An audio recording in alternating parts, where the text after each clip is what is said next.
Welcome to another episode of Day Sports. Back again this week with my brother Tom, so I'm not talking to myself. How you going, mate? Good. I'm glad to be back. Glad you're not dribbling rubbish to yourself like you did all last year. So it's good to be back on board. How you going?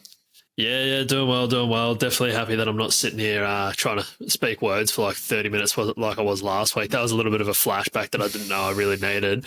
Looks like you've either got a haircut or you just got your hair out for once, mate. You're looking real slick.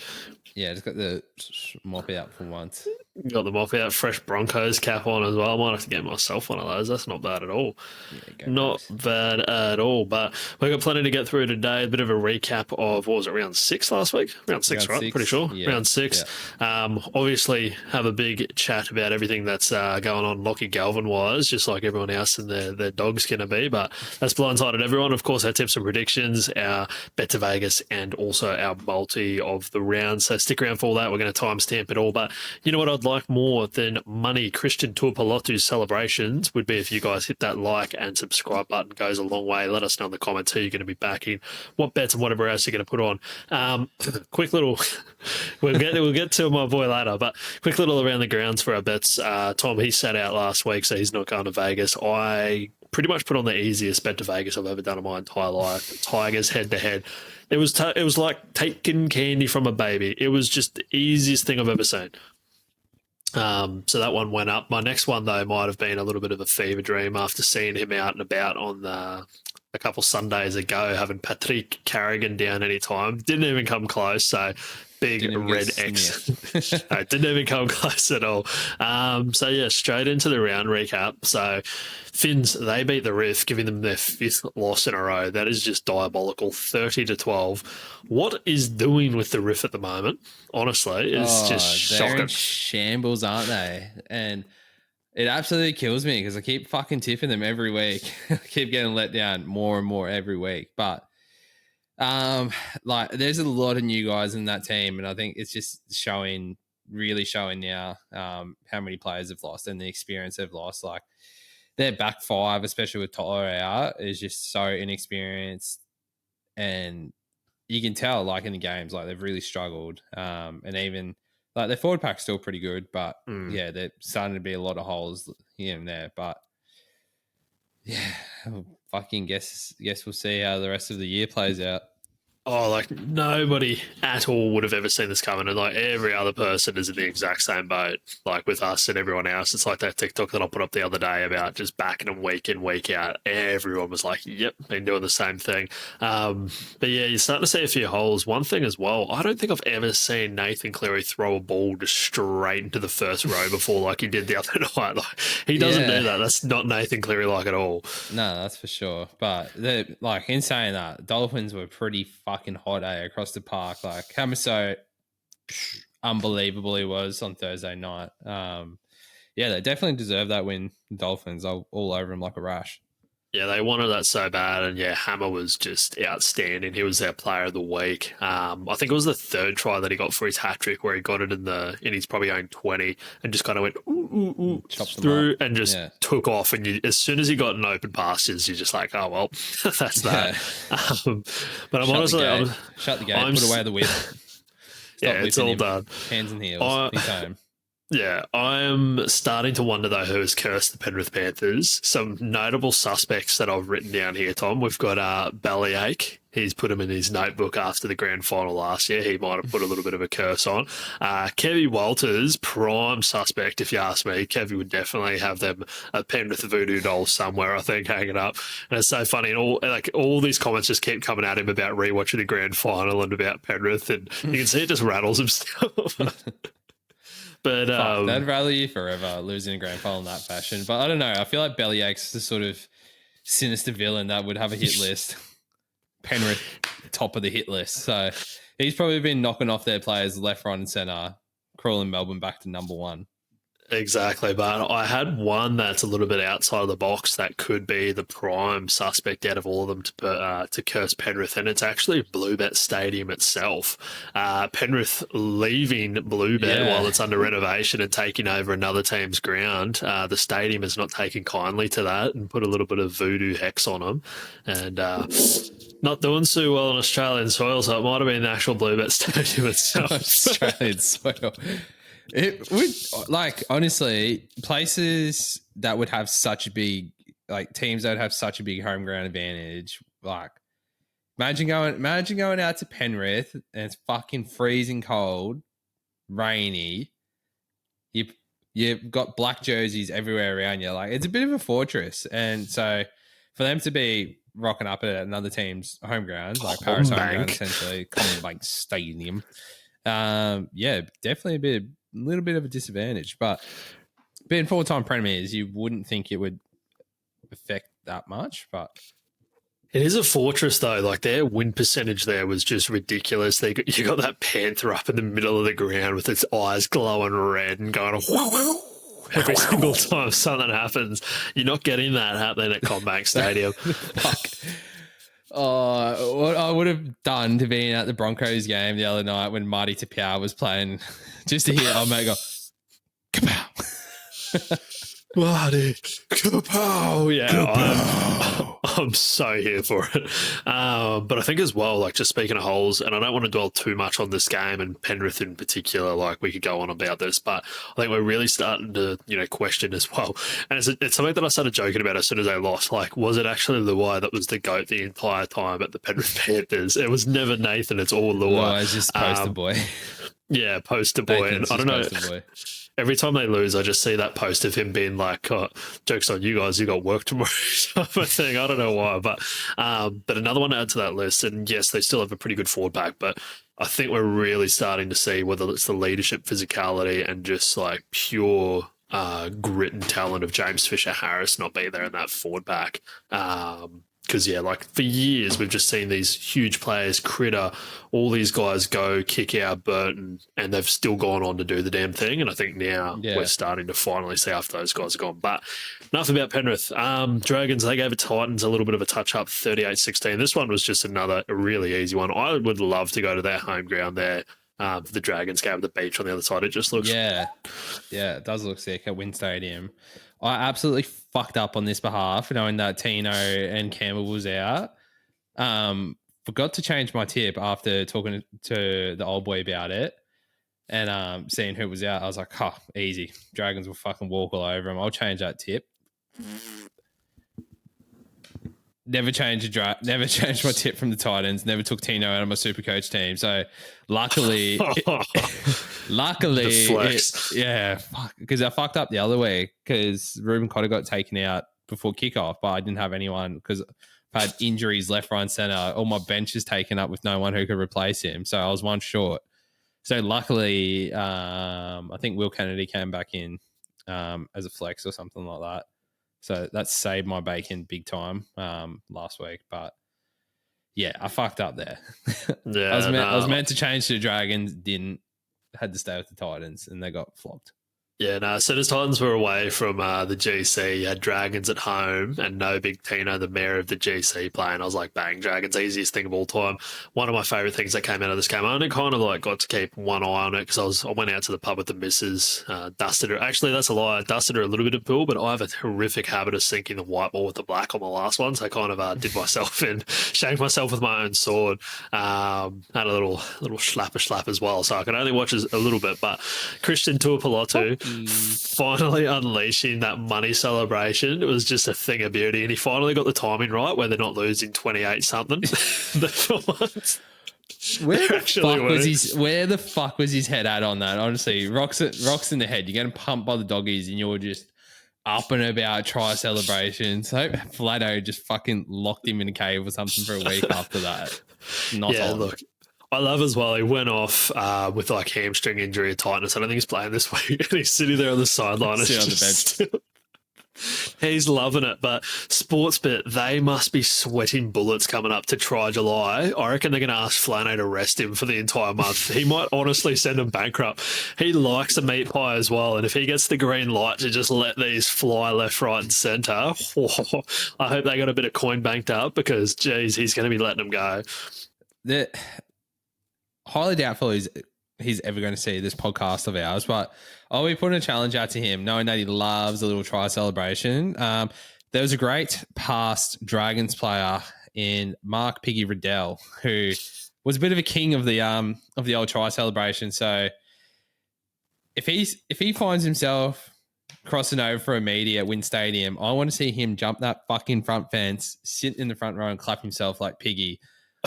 Sportsbet will give him all the money. That deserves it.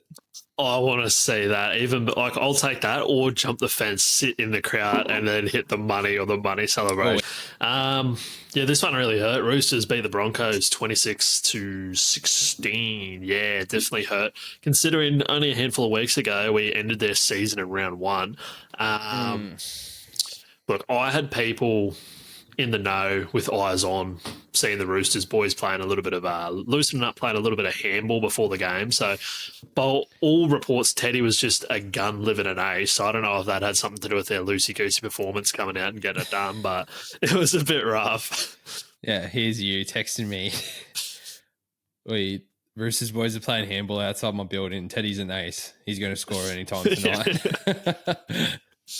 Yeah, this was a fucking tough one to swallow. I hate the Roosters at the best of times. Same. And yeah, especially after we went out and put an absolute thumping on them in round one to then, get dusted at home. Yeah, that's a tough one. But yet again, not looking too far into it when the only teams that the Roosters have been all season is us and the Panthers. They can't seem to beat any other pretenders, so we'll be right. Yeah, it's just one of those games, a lot's been made about the refs and complaining about it and whatever. But he was bad. Yeah. But I don't even like to think about it that much. Like, it's just one of those things. Like, yes, you get some bad calls, but other days you get the ball bouncing your way. Like, I feel like it all evens out. Like, sometimes maybe good, sometimes maybe shit. Like, it is what it is. I think as well, like, just purely Roosters wanted this more. You saw that in their attitude. You saw it in their defense. It was just one of those things. I didn't realise, may I just say, so, when I was having those ticket dramas, like worrying if I was going to get those tickets because I had a ticket to the Brisbane Broncos, I joined one of the Broncos supporters page on Facebook just to see if other people were having the dramas. Fuck me, some of the people in there are toxic towards the Broncos. Like, they win, they lose one game, one player does something, and they just get rid of him. Oh, man, it reminds me of that lady in the fucking crowd. Yeah. When we were at the footy, she was fucked. Yeah. So shout out to Old Love and seat number, don't know, whatever. You're a flog. Yeah, you're not wrong. Some of the people on that Broncos page, fuck me, death by 1,000 cuts. They just one thing wrong. Suck Ben Hunt, get rid of him. He's a fucking waste of money. Shut up. Yeah, it's pretty woeful. One thing I thought that just really hurt us, Roosters, I'm not going to take anything away from them. They turned up. It is what it is. Sucks to lose to them, but they wanted it more 100%. They shut down Payne Haas and Paddy Carrigan, or at least lessen their impact compared to what they've done to other teams. I think, though, when we were having a real hot crack towards the end, kind of moving the pill around, trying to get a bit of a comeback going on, not having Jesse Arthurs out there for that last 20 minutes or so. Not saying, if he was out there we would have won. Well, the bloke does like to score tries, but we kept spreading it wide and just not having the pace at all when we're getting any sort of overlaps or any ball moving out there. So I think that really hurt us. The mistakes as well, though, the 6 agains, the penalty, whatever else that was going on was just painful. But, and that's just always going to hurt you. Yeah, one of the biggest things, I think it sucked as well. I think the Roosters only, I don't know what stage of the game it was. They'd only had about 4 or 5 mistakes for 4 or 5 non-completed sets, and every single one of them was within their own 40. And we didn't capitalize on that once, I don't think. So that was shit big time on our behalf because it was a big arm wrestle, but they really need to be able to capitalize on those opportunities when they're not coming around a whole lot in games like that. But it is what it is. Yeah, we move on. One last little mention, actually, before we move on to the next one. Poor Chatty Townsend.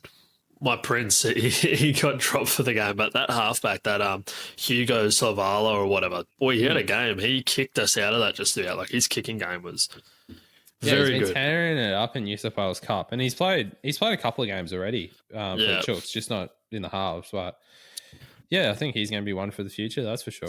He played well. This one annoyed me. Sharks beat Manly 24-18. It was just a meh game. I was death riding the Sharks. Sick of them. Did you sit Manly? Yeah, that's it, man. I was so off the Sharks. Fucking hell, that was a shocking tip. Both of these teams, as soon as it started, I was like, what have I done? But both of these teams, they can be just so inconsistent. Manly, though, like towards the start, probably first 20, 30 minutes, they had so much ball in good attacking position. Yeah. And this is more so credit to, I guess, the Sharks as well. They showed a lot of defensive grit, but they just couldn't do anything with it. They were living rent free in the 20-meter zone for the Sharks and just couldn't do anything about it. Yeah. So yeah, it annoyed me this game. Yeah, I don't think. What was I doing? What was I on Saturday? You were whipping home ponies, weren't you? Yes, I was watching Fia Sistina run around and fangirl instead of watching the footy at that stage, and winning money for a bit before I done all my ass on Pikey at Ascot. Yeah, I can't really say much about the game. All I can say is that Manly nearly come back, didn't they? That was that game. Yeah. Well, they managed to come back, but what I was going to... Yeah, but they didn't really have much going on. I think they got 2 runaway intercept tries, or at least like intercepts were pretty much the only thing that was doing anything for them. So yeah, wasn't much going on in that one. Next game, this has just become an old trusty, but the Cowboys beat the Rabbitohs 24-16, whipped home the Cows 2 weeks in a row. So we'd love to see that. Good spot for the Cows though. So they've gone win-win into the bye. So definitely worse places to be considering they started off pretty rocky at the start of it. Again though, this game was just a woeful watch. Like there was just so many mistakes. Yeah, you're not wrong. Yeah, it was god awful watch, but I hate to know how hot it would have been in Perth, but another game that could have gone either way. Poor old Rabbitohs missing their halves. Huge loss there because I don't know if you sort of picked up on what you thought of it. Like Latrell had the most boring, fucking quiet game. I think that was probably a big mistake, I reckon, on Wayne Bennett's behalf. And I'm not going to talk shit to Wayne Bennett, GOAT coach. Yeah, but Tom super coach fan. Yeah. But I think he had a very quiet game. I think he put away a lot of the running game, really tried to play like a half and stuff like that, which he isn't when he was just filling in, which I think hurt the Bunnies big time. Instead of him taking on the line and stuff, he was doing a lot of pass the ball off and taking all the kicking duties pretty much. So I think that sort of fucked the Rabbits a fair bit. Yet again, definitely could have won that game, but Cows just prevailed. Cows did try their best to muck this one up, though. They really did a few times. But no, I totally agree with what you said about Troll. Like, I didn't know what we're going to get coming into it. I thought if we got like a really strong ball running, roaming Troll, like he could be really dangerous in that 6 role. But you're right. I think he was trying to do a little, like everything himself to an extent. God, he's got a boot though. That boot of his saved them so many times. But yeah. I think it'll be a big improvement this week with Cody Walker coming in the 7. But we'll get to that later on. I think particularly the nail in the coffin, though, was that send-off right towards the end. I think it was for the hip drop that allowed the Cows to put more points on the board. Like, that was just... No, the send-off right at the end there, that saved them. Milk, they pumped the Eels, ending their season times 2, 50-12. So... after a massive lift for their first win, without Lomax, there was just no chance. Like I said it last week, I was like, they just absolutely peaked. There's no way they're doing this one. But yeah, I didn't really get to watch a whole lot of this one. Funny moment that came out of it, though, was Starling stealing old mate's headgear, ripping off his head. Riley's headgear and just fucking launching it. That just reminds me of those videos back when James Maloney was playing. There's plenty of videos of James Maloney stealing boots and throwing them into the crowd. Pretty sure there is some sort of penalty or something against that now for people launching people's boots and whatnot away. The Maloney rule. Because of Maloney. Yeah. Look, I'm all for it. A little bit of gamesmanship. Like, I'm going to Google this because I feel like this is an actual thing, eh? But yeah, no, I just gave no hope to the Eels, especially, without Lomax, who can kick a ball from just about anywhere. Like, there's so many points, even if they scored tries, that I felt like they were just going to be leaving out there. I don't even know who would be kicking for the Eels if Lomax wouldn't be. Here you go, maybe not. The NRL announced penalties for throwing shoes after Ben Hunt ripped the boot off Boyd Corner in last year's State of Origin series. After New South Wales coach Brad Fittler complained about the dirty tactic, the NRL announced referees would begin penalising players for doing it. That was in 2020. So we're gonna retract our blame towards James Maloney. We're looking at you, Dozer. No, James Maloney all day, every day. That dude's obsessed. But yeah, Dozer, cheeky Dozer. This one, Storm. They just did Storm things to the Wars, beat them 42-14. It was a bit of a massacre. Wars though, they did very, very well not to have their season completely scratched out with the 50-point curse. I don't know how they managed to stem the bleeding in the second half. Like, I thought there could have been 80 points. Like, it was looking no real Jerome bad. Hughes, that's why. If Jerome Hughes was on that field, holy fuck, they would have put 70 on them, I reckon, easily. Like, it was looking god-awful for the Wars there, but at least they showed a bit of backbone in the second half, and I think they won the second half. I think yeah, it was like 12-6 or something, or 16-6. So, yeah.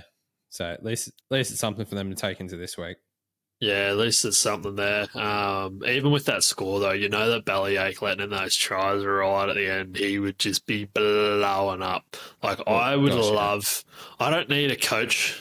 I don't need a coach's box camera. I need a chair cam. Like, just a chair that's got a GoPro on it that's no one's sitting on. So when he does blow up, you just get the chair's perspective of getting launched across the room. That's what I want to say. It's like that NRL, like how they got the corner post cam in the NRL. Just give me Bellamy cam and just watch him run up and kick a chair. Yeah, I want chair cam. And then I think this one is... Oh, actually, yeah, no. This one would be the last one for the week. So Tigers, they beat the Knights at home. So this was a 20-4 W.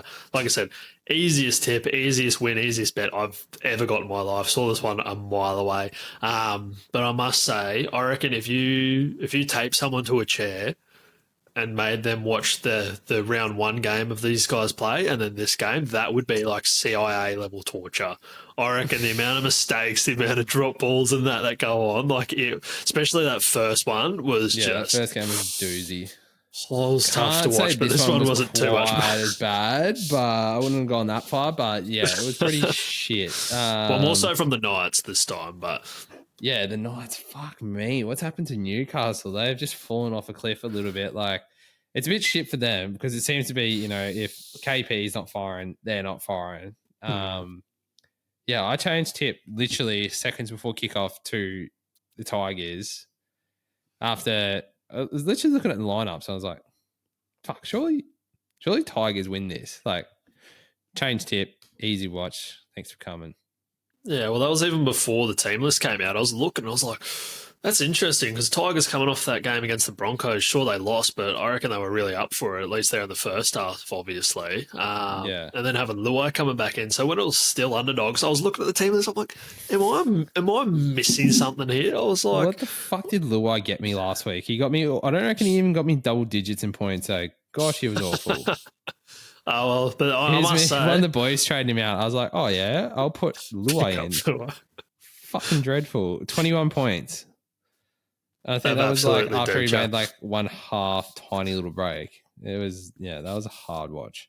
That is rough, but I guess, well, yeah, we're about to get real deep into a bit of Tigers talk here because I think, what was it, yesterday was the news came out? Yeah, I think yesterday was breaking news. Lachie Galvin would not be there from, 2027 beyond? I think it is. 2027 beyond, 2 years he's got left there. Danny Wilder or Buzz would have come out I don't even know who broke it, to be honest, but caught the entire rugby league community off guard, whether that's actual Tigers players, journos, people in the media, everyone got absolutely blindsided by this one. I guess there has been rumblings, throughout the past of him wanting to leave the club, this, that, and everything going on. But I guess those are kind of silenced, at least in the media's view, for a while. But sure enough, come out, club statement, Tigers being like, yeah, nah, he's gone. We're not going to be offering him anything. And then since I think last night up until this afternoon, it has just been absolute tinfoil hat theories. Yeah. I don't know. I just can't see the perspective on this. Like, I get the whole Tigers are shit. He wants to leave. Go do this. Go do that, or whatever. But at the end of the day, if he was at another club, he probably isn't playing first grade. Mm-hmm. He's racked up a good amount of games already. He's only 19 years old.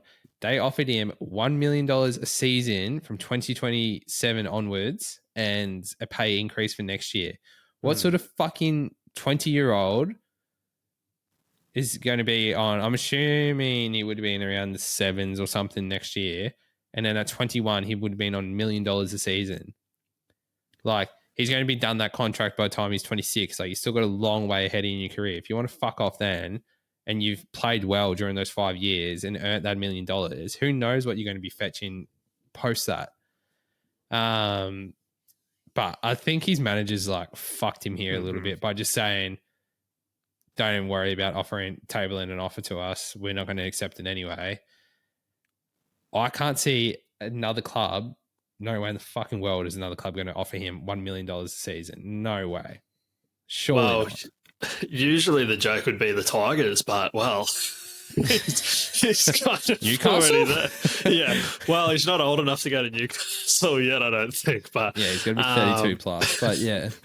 But no, well, yeah, exactly what you said. Like, I've tried to, like, I've been quite busy today. I haven't really been on, like, social media trying to keep up with it, but it's just been, like, wives' tales, just, like, he said, she said, like, trying to get to the bottom of it. I was like, there's no point even trying to decipher, but I couldn't wrap my head around it at all. Like, exactly like you said, for someone his age, already getting just paid, like, that is ridiculous, getting paid that much money. Like, good for him. And that's the thing as well. Like, I don't want to, you know, who are we obviously on this tiny little podcast to sit there? I'm not going to have a crack at the actual dude himself. Given what's happened, it does seem like the manager might be trying to play a little bit.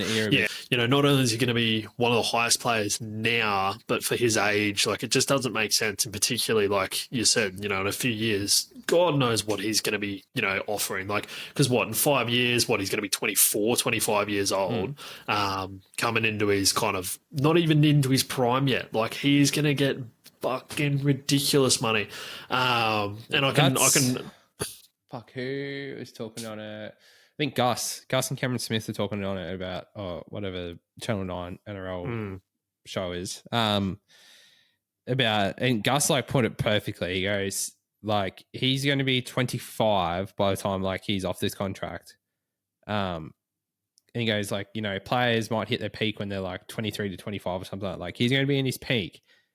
And like I was saying though, like if he plays well over these next 5 years on that contract, he's going to warrant some fucking serious money if that's the price that he's already getting, $1 million a year. And there's going to be clubs looking for halves left, right and center because they're already scarce enough as it is in 5 years' time. So yeah, I think he sort of shot himself in the foot here big time, and he's going to see the next 2 years in reserve grade because I can't see the Tigers releasing him unless they're going to get like a nice little trade offer here someone. Yeah. Well, and they've already kind of come out being like, yeah, no, we're not letting you go, bruh. And particularly, like, even with halves, like, there's an aging population and he's been touted as the next best thing since sliced bread. So there's no doubt he's going to end up, he could very well, like, if all went well for the next 5 years and whatever, like, he could very well be the highest paid player in the whole game. You know, I guess, yeah, Cleary would probably still be kicking around then if he hasn't gone off to the Super League. But so, yeah, it's a bit of a weird one. And particularly, like, I can understand, yes, they're the 3-time wooden spooners. I don't want to be at the Tigers, like, whatever. But, you know, just seeing with a couple of those players, Terrell May, obviously Luai, Taruva, a few of those guys that have come through, just how they've started to turn things around. You're starting to see a team where you're like, okay, shit, like, that could be almost what the Doggies... Whether if they get that rebuild right, at least that's what I'm seeing and feel like. Exactly. And, you know, it's going to take a while, but you're in a side that if you're there for the next X amount of years, like you could be leading that team to premierships or finals footy for the first time in fucking forever, and kind of be that guy. So, yeah, it is really weird. You know, one person that would be absolutely stoked about all this? Who's that? DCE, he would be jumping. He'd probably send old mate a cart and be like, oh, thank you for getting the news off my back about leaving my club at this point. DCE trying to bump his price up. Fuck, what was I going to say though? Just about Galvin though, how, like, I don't know if his manager's just blowing that much steam up his ass or something like that over a period of time, because I think, like how you've touched on it with the Tigers, like big celebrations after beating some no name teams, essentially, like pump the brakes. Like, you haven't fucking beaten anyone or done anything. Like, let's see you play some proper teams. I think the same sort of situation here. Like, what's this? His second year in first grade. He hasn't done anything. Like, he's been good. He's been a good player for the Tigers, but he hasn't been, anything like fucking out of this world that he's warranted $1 million a season. So I think that's ridiculous on his behalf not to take that money. But anywho. Yeah, and I guess, like I said, like one thing I was waiting on was for him to come out and make a statement, which he finally has as well. He's finally put something out this afternoon just before we started recording. Luai as well this afternoon put up a post being like team first with some Tokyo Revengers. I haven't actually watched, like the one anime I haven't watched, but putting that up on his story being like team first with Kendrick's Bitch Don't Kill My vibe back to it. So he's definitely back in the club, back in his team. Yeah, it's a little bit because like, and this is the thing, like you don't want to say like, I've seen rumors even that apparently the players have gone to the leadership group being like, we don't want to play with him type of thing. And it's like, well, apparently that was what I've seen this afternoon, that Luai and Appy is pretty much like, we don't want him. If there's smoke, there's fire type of thing too. And it's like, well, apparently that's, that. Yeah, what journos clipped up pretty much. So they've come out and said that, no, we don't want him in the team. So I've seen another dude on TikTok touching on that before. So true. Like, if you're not with us, you're against us. So what's the point of being in our team, essentially? And especially like the way those boys are playing at the moment, you can see it's so much passion and heart really getting up for each other. Yes, they're not winning every single game like whatever else, but you can see they're trying to definitely turn things around. And yeah, like I said, if you got a dude that's not on board, well, see ya, bruh. But this is pretty much what Lachie Galvin came out. So this is, I guess, a clipped up quote, it looks like, in the Daily Telegraph. I'm just going to read it that way we don't butcher supposedly what he said, even though this is quoted. So the biggest reason why I made this call now is so the West Tigers have enough time to plan their roster without me in the future. The club were eager to get a deal done. So when they called me wanting to meet with management last week, I could have mulled over this for the all season, but I didn't think that was the right thing to do. I just feel that as I move into an important period of my career as a half, that I continue to build my game at a different club. Again, I know this might be hard for some people to understand, but I make the decision in the best interest of my career. Any suggestion that I would have already made this deal and have a club lined up for 2027 is just not simply true. So that was kind of the whispers as well that we're hearing, you know, that he felt like he'd develop better at another club and this, that, and everything else. And it's like, I don't know how well your development's going to be going if you're sitting in Reggie's for the next 2 years, bro. Like, and again, you know, there's so many comments are like, that's a great paragraph written up by a 40-year-old manager that he's got. Like, obviously, kind of the mouthpiece. Yeah, I don't know. And it's just like, depending on what team you're going to go to as well, like, there's so many whispers around, like the Eels and whatever, but they're in a rebuild period. Like, are you going to get any better there? Like, yes, you got Moses, but I don't know. It's all a shit show at this point, and it's all going to unravel a little bit more. But Nick, one last thing before we move on, unless you got anything else to kind of add to this, but could you just imagine a world where they just straight swap for Luke Brooks? They get Luke Brooks back. He's just there sweating bullets, gets pulled into an office at Manly. Now, Brooksy, what we're going to do? Luke Brooks about to get the biggest nightmares. Nightmares coming true. But at least, if that happened, he might get a really sick barbecue again at the end of his retirement. So, could be good, Brooksy. You never know. Could be good. Yeah, well, Newcastle Knights as well. Like, I've seen stranger things happen. They want to come play six with us, bro.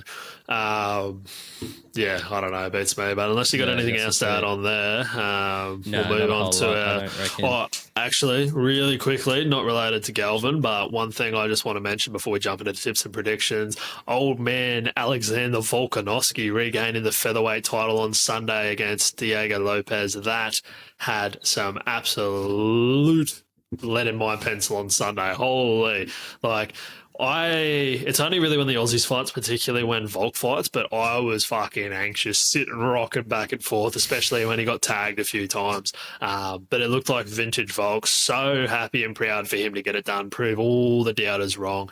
I think as well I I think he comes back tomorrow morning. Like they're doing like a welcome when he gets to the airport type of like clap him into the country. Sick.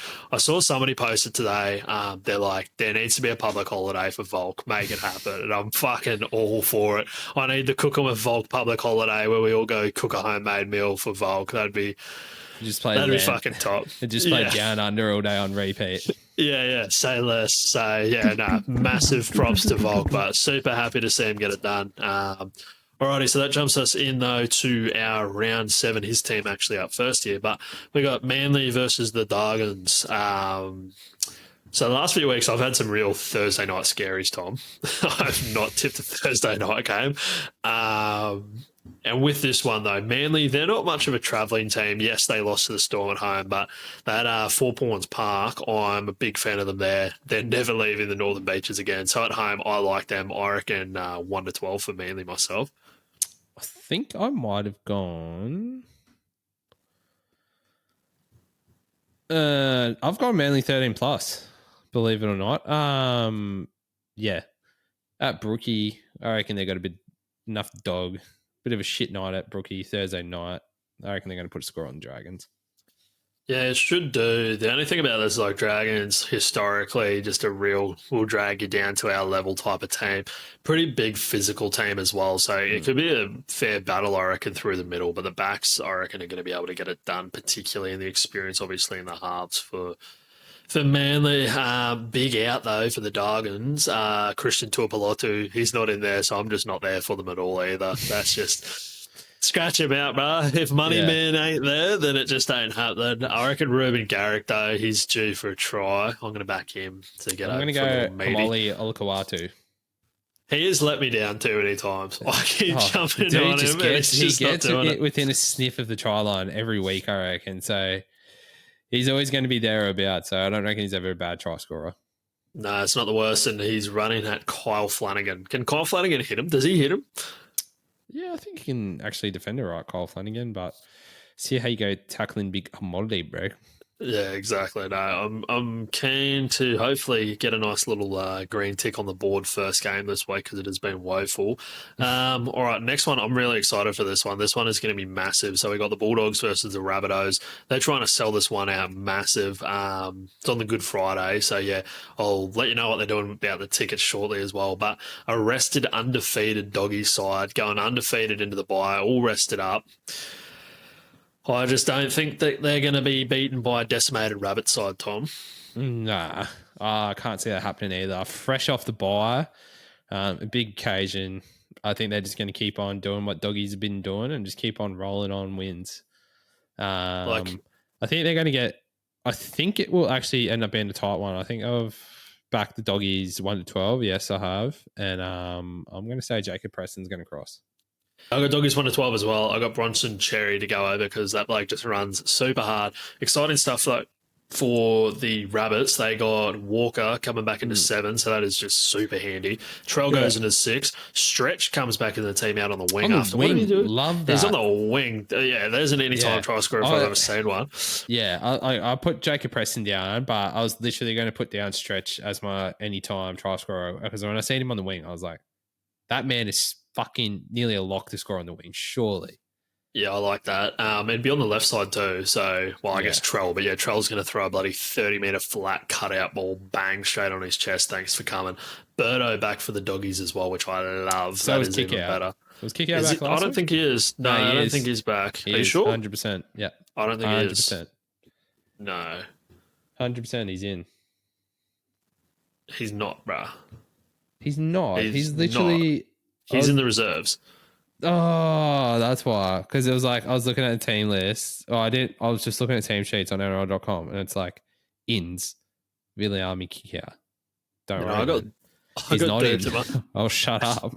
It wasn't obviously last week, but the week before. I got duped.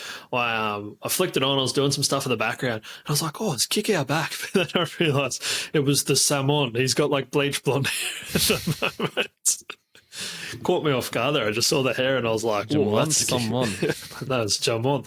But yeah, no, I like the doggies in this one. If there's any coach that might get the cheeky win over them, though, it would be Uncle Wayne. One thing that I love about this, though, Gus tweeted it out, I think, this afternoon, so the Good Friday game, they've launched $10 tickets. He's pretty much put out that we've got a crowd on track to get 60,000, which would be an NRL record, he reckons.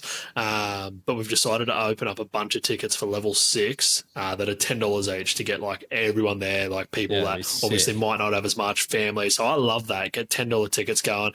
Like, I wish it was that easy to get tickets to the Broncos. I swear I can never get tickets these days. But yeah, so apparently they've also waived any like transaction fees, this, that, and everything else to like kind of make it happen. So I reckon that's pretty sick. That's going to be a huge game. After that one, Finns versus the Storm. This one's at Suncorp Stadium. I think there is not a world that we live in that the Finns are going to be getting this one done. I reckon, if anything, we could see a close to 50-point shellac and a bit of a 50-point curse applied to them, because Storm are looking so dangerous. Gosh, Storm are looking good, and they I think they're going to put a few near or thereabout 50-point thrashings on a couple of teams this season. So hopefully one's not the Broncos, but yeah, I don't. The fucking Dolphins don't have the halves to go with Melbourne. They don't have the back 5 to go with Melbourne. They don't have the forward pack to go with Melbourne. They're going to fucking thump them 13 plus. Yeah, like I just don't see a world there's an upset. They've already won, 2 games in a row. Would have been a big high again, beating Penrith last week. Yes, it might not be the Penrith of the last few years, but still beating Penrith, a hell of a thing.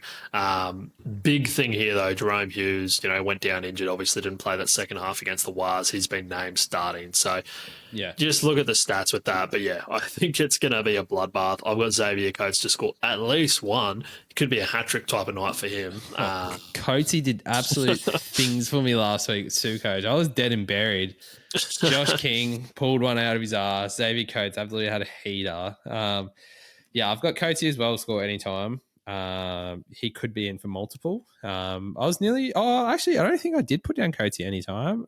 Do you know who I did put down? I put down Suafalongo. Boy returning on the wing. I can see a big fat goosey going straight around someone, scoring in the corner. So, yeah, give me a Sua.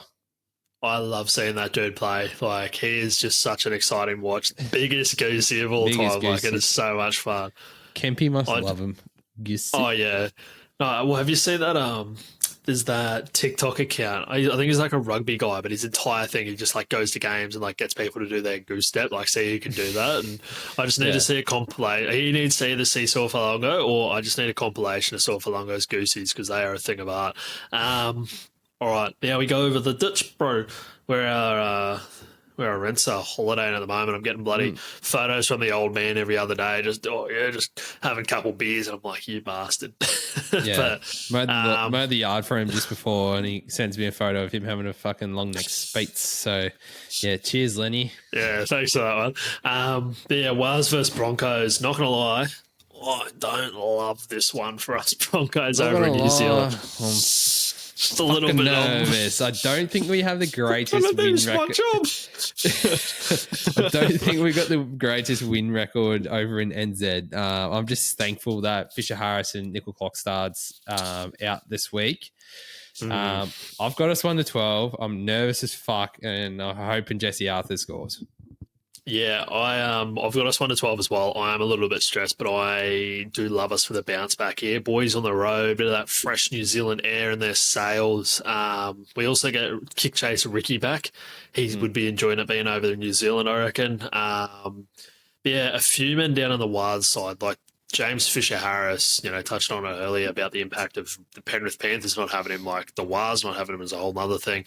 Chance Nickel Clockstad out as well. That's huge. Tane Tuapiki goes to fullback. He's a pretty handy player. Not the worst fill-in you've ever seen in your life.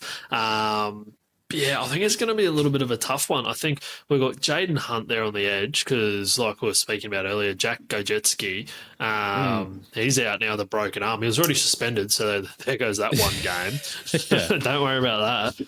I don't think he still gets off that being injured. He'll have to get named fit and then miss a week suspension, which is shit house. Yeah, Gojetski...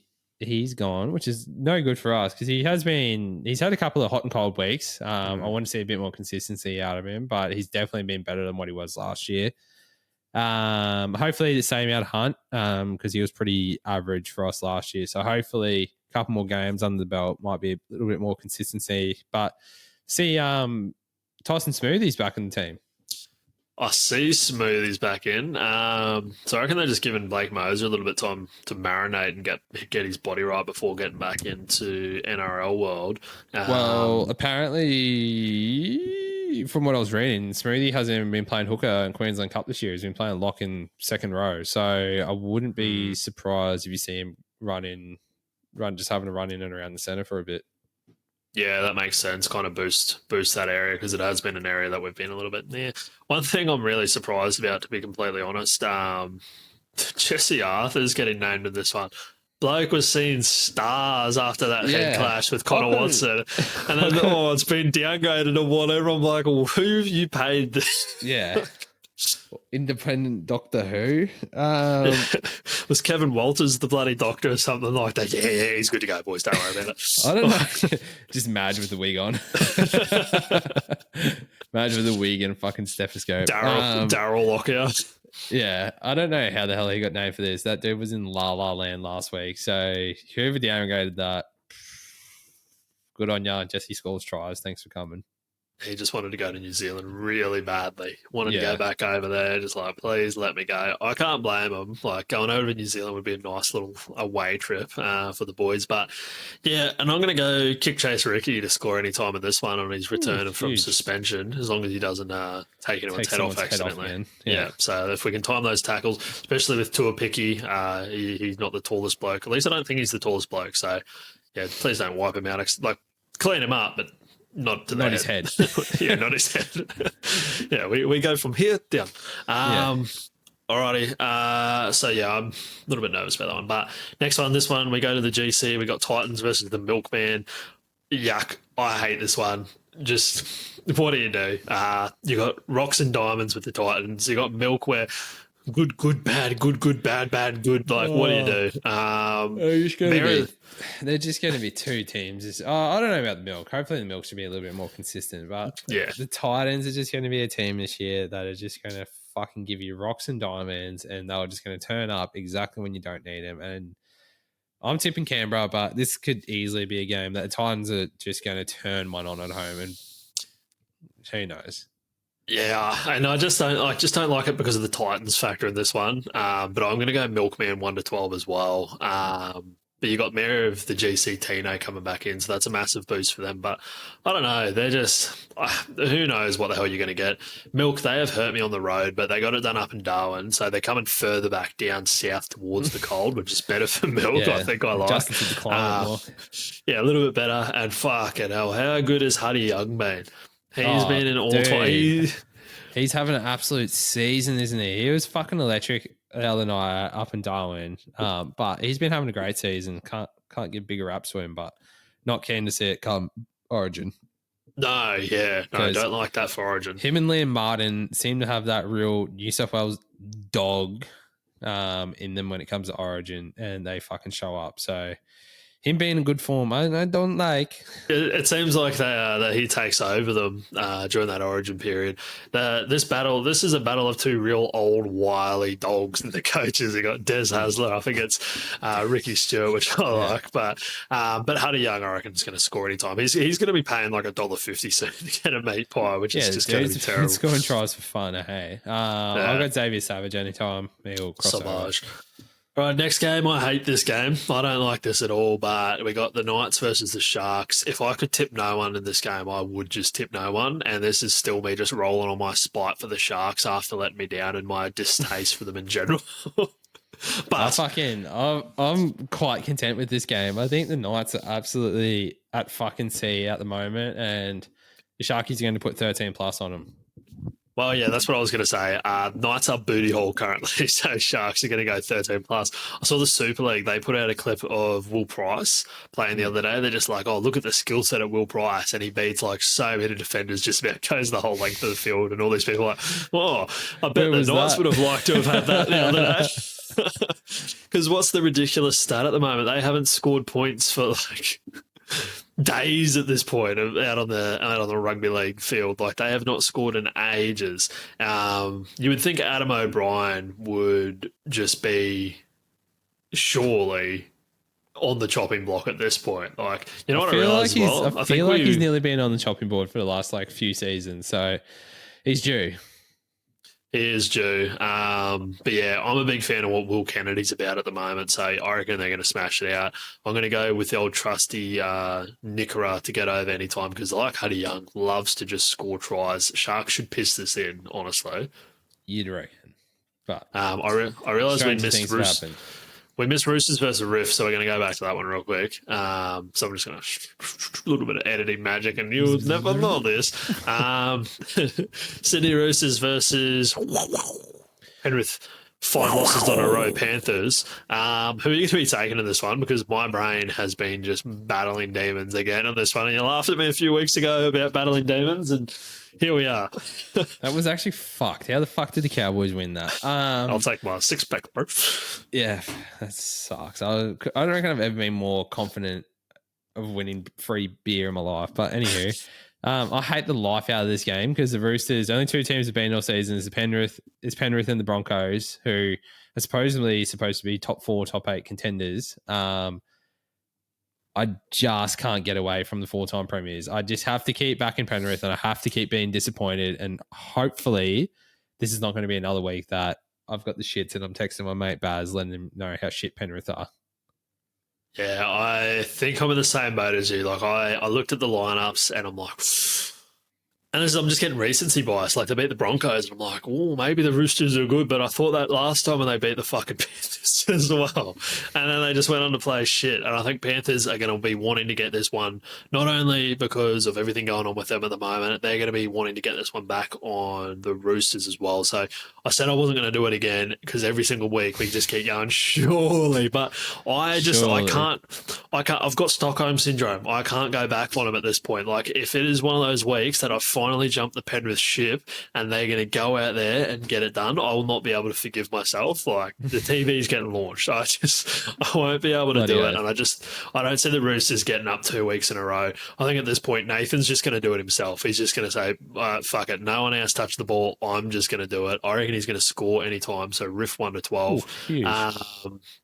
You know what, as well, like, I've been thinking about it, and, you know, there's not really any merit to it, but if it was any other coach, they would be riots happening at the moment. Kick him out of the club, like, it would be gone. But, of course, winning 4 premierships in a row, you can't exactly do that. Got to be a bit of leeway there. How many do you give him, though? Oh, dude, I'll give him next 3 seasons of fucking losses before you'd even consider sacking him. You just delivered 4 premierships in a row and a grand final appearance before that to a club who hasn't had a sniff at a grand final for like 20 years before that. So, yeah, I think Ivan's going to be pretty safe and sound for a fair while at Penrith. Back to the dark days of not winning shit. But, yeah, 100%. Like, and I was kind of joking about it the other day with a few mates, being like, Penrith fans would be feeling emotions some of them would have never felt ever in their entire life. All those bandwagon fans, I reckon, are going to start disappearing real quickly. They're going to be doggies and Storm fans pretty quick smart. Sales are going through the roof for those jerseys. But, like, if I was a Penrith fan that just won and was in 5 grand final straight and just won the last 4, which is just ridiculous. Still thinking back to that, it just doesn't even feel real. Like, you just, what the fuck is this? Yeah. If they won the spoon, I wouldn't even be that mad. I'd be disappointed. I wouldn't be. I just want anyone says shit, it turns into the old Queensland thing. Age straight, motherfucker. There's no way in the world. There's no way in the world that anyone but the Eels are going to be winning the spoon this season, I think. So I think we can put a line through that theory, but it would be huge if they missed the 8. But I can just see this being, I can see them being absolutely fucking dreadful for the next X amount of rounds and just having the biggest run towards the finals that we've ever seen. Yeah. Cleary goes down, does his mid-year service, comes back, has a Daily M run for the finals, wins Daily M. Yeah. Be all-timer. I'm just writing stories. All right. Last game of the round. This one has taken an absolute shelling as well after everything that's happened in the last 48 hours.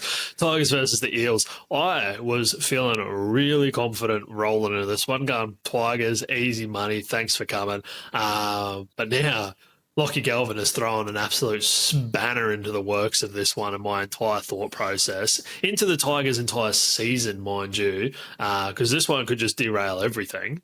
Oh, gosh, yeah, it could. For starters, Galvin gone. You got Luai in 6. What's doing in 7? And I'd be feeling a lot more confident in the Tigers as well. But the Eels just had to go up to Darwin and get 50 put on them again. So yeah. I reckon they're going to be frothing at the bit. The only thing I like about this game, though, is that I've had a very expensive halfback locked up on my bench for fucking 7 weeks now, Mitch Moses. So finally I get to release him. So hopefully he just kicks 1,000 meters in the game. But I think, I do not know who I'm going to back here. I'm almost like Moses, deal bags. Yeah, Moses is doing these ones to me and I'm like, I'll come with you. You've got me. Talking sweet nothings. Because I don't know. I don't know what that sound was that coming out of your mouth. For that, I'd hate to be Christine with that leaning over me in my ear. Because I don't know, like the one thing that's again throwing me off is Luai's post, a little bit of anime action coming out. The boys are strong, we are one type of thing. So maybe he's really, really kept that team together, and it's not a club in turmoil. But yeah, I'm just going to go. Fuck it, I'm just going to back Tigers 1-12. I think they've still got enough there, and they might rise to the occasion after relegating Lachie Galvin to reserve grade. So I'm hoping I'm right here, but I guess we'll see. I'm going, you know what? I literally right in front of me. I got Tigers 1-12 to Aruba anytime, but I'm gonna do DC. I'm gonna backflip. I'm gonna go on the bounce back and the return. A lot of this really was in the air as well if Mitchy Moses was playing. So I'm gonna get around him, the Australian halfback, to come in and really boost that Parramatta side. Hopefully open up Dilly Bags, the kicking game, of course, and hopefully actually open up who has showed a little bit of promise, Isaiah Iongi at the back there. Iongi. Because I've had him locked and loaded both in my super coach and in my fantasy team. Holding, just waiting for Moses to come back to see if he's just going to catch fire. So, yeah, don't know. I have not much confidence in that one, but Eels 1-12. Six-pack, double enough? Oh, but I think Josh had a car. I would if Lomax was paying, I'd definitely take that 6-pack deal as well. But Josh had a car. I reckon scores any time in this one. Yeah. Alrighty. That gets us through to Vegas. I'm moving around like I've got fucking ants in my pants because this chair is the most uncomfortable thing right now. I need to invest in some quality seat. But yeah. Anyway, well, I'm sitting on some wooden chair and this thing starts hurting my ass after an hour. I'm sitting on like a stool for your feet, and it's killing my ass. But when I move, I'm definitely setting up with almost like a little couch type of vibe. I reckon is going to be the go. Nice and comfy. That's going to get me my go. But that gets us through to a bet to Vegas again. Tom missed out last week. I got the Tigers, easiest money I've ever made. But trying to turn $5 a couple times over, make it to Vegas 2026. So for mine, I've got the winnings of last week to play with. I've gone a nice little Storm bet because they are just a gold mine. Honestly, jump on them every other week. You're going to make a little bit of money.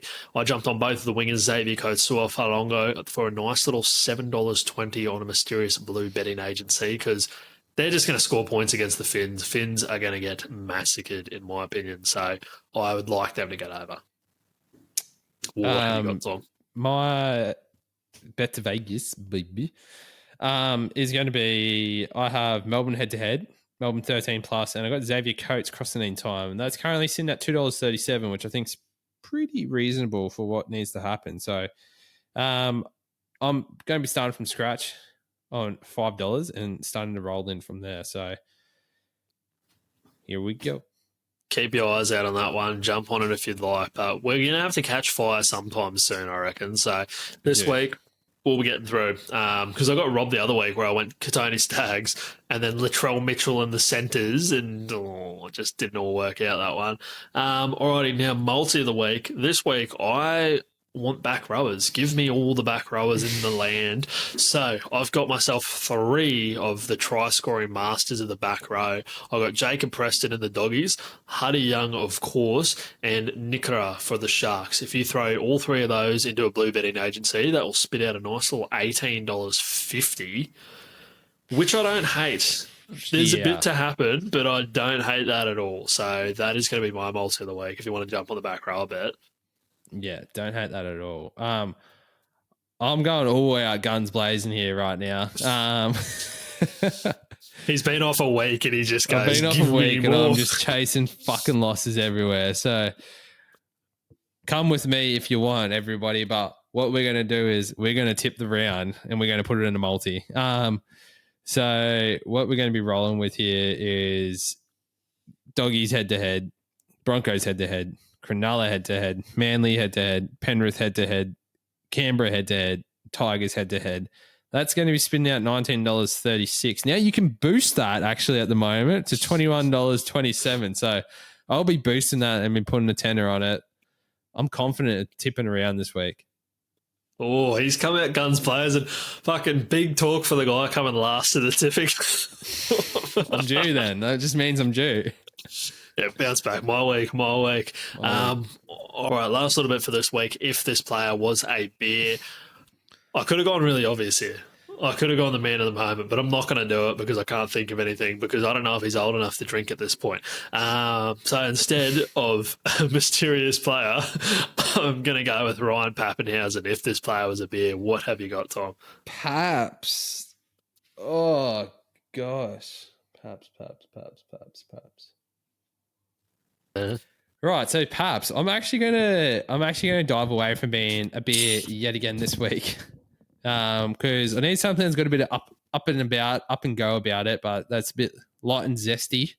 I'm gonna go with -196. I'm gonna go with a Suntory. Has a fuckload to go about it. If you know, little pocket rocket cans. So that's probably going to be my closest thing to something light and zesty. Pappenhausen, he's -196. I don't mind that at all. I'm going to stick with the beer theme. And for me, real simple, with those locks all blonde and beautiful, it's just got to be a pure blonde, something nice, straight and simple for him. Just suits the man through and through, I think. You take one look at him, and if you don't think pure blonde with those luscious locks, then I don't know what you're thinking. But if we can get a beer called Peroxide Blonde, might be better. But yeah. A little something. But I reckon that is probably just about it for us this week. So again, let us know in the comments and all that. Hit the like, hit the subscribe, all that sort of jazz. Tom's apparently gone 8 for 8 this round, so jump on his multi if you're really keen. If you got rocks in your head, follow me. But I'm going 8 from 8. Heard it here first. Alrighty, but yeah, that's it. Catch you guys next week. All right, ciao.